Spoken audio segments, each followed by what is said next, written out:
Okay, we're finally past it. So this is labeled lesson two. I bet you we don't finish lesson one in one day. Um, but it's kind of just all intros to be able to do the next stuff. And this is another topic, and we get to drop the SRP table for a little while. And this one's going to be those coefficients that we talked about. How do we get them? What do we do with them? So we are going to be balancing half and redox reactions. We're going to start by balancing half reactions, and we're going to start even easier than that. We're going to start with balancing half reactions that don't have oxygens or hydrogens.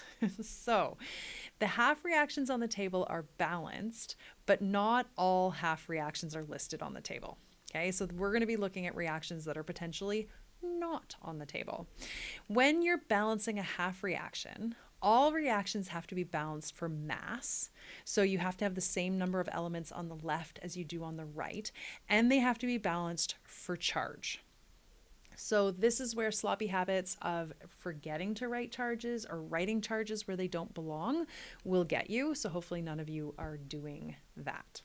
So let's start with some simple half reactions. The first thing we're going to do is balance the major atoms. So if you look here, we have one iron on the left, we have one iron on the right.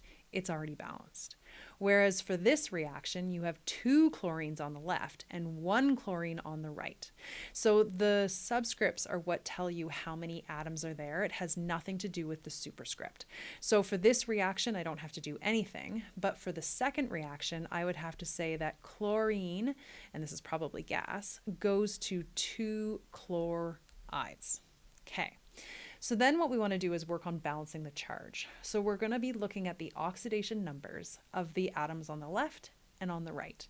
So on the left here, this iron 3 plus has an oxidation number of +3, and on the right, I have an oxidation number of +2. To balance this charge, I have to add a negative charge on the left. So I'm going to say that this is Fe3 plus an electron would form Fe2 plus. So then I want to double check that now my charge is balanced. So on the left-hand side, we often call this total ionic charge, but on the left-hand side, I have +3 plus this -1, which is equal to +2. And on the right, I have a charge of +2. So now I am balanced for charge. For this one, I have a charge of 0 on the left, and on the right, I am going to start counting the, what do you call them? Coefficients. So this one, I have two chlorides that are each a -1 charge. So this isn't oxidation number. This is total charge on the side. So this one has a total charge of -2.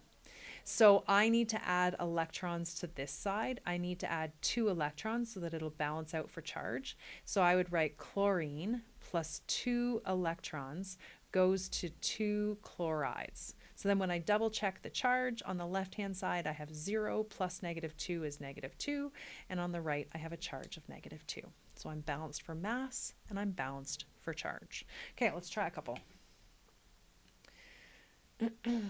Hopefully you guys can pause the video, give these ones a go. Otherwise, just keep listening. So I often, like I gave you all this space, but I often do it in one line. So when I look at this, I've got 2 bromines on the left. I have 1 bromide ion on the right, so I'm going to put a 2 in front of it. Now I have -2 on the right, and I have 0 on the left. So I'm going to add 2 electrons to balance my charge. Now my total ionic charge is going to be -2. And we usually would rewrite it as Br2 plus 2 electrons forms 2 Br minus.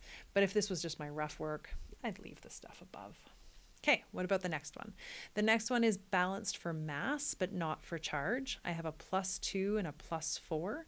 So I need to add 2 electrons on this side because now I'm adding 2 negatives, which is going to give me a total ionic charge of +2. And now I'm balanced for charge.